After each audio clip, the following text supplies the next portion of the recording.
How to set up call forwarding on Android. Hello everyone, welcome to this channel. I'm Emily and I'm here to help you out today. So without any delay, let's get started.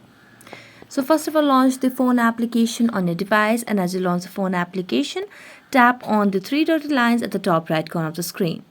Now select on settings. As you select on settings, scroll down and here you can see the options over here.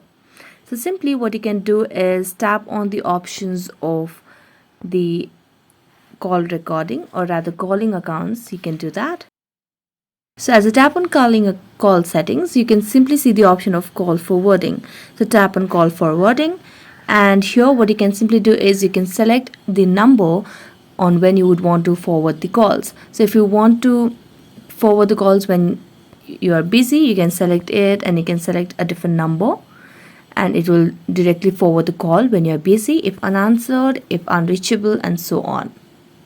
So you just have to put on the number over here and then tap on turn on, and that's it. So thank you so much for watching this video. See you next time.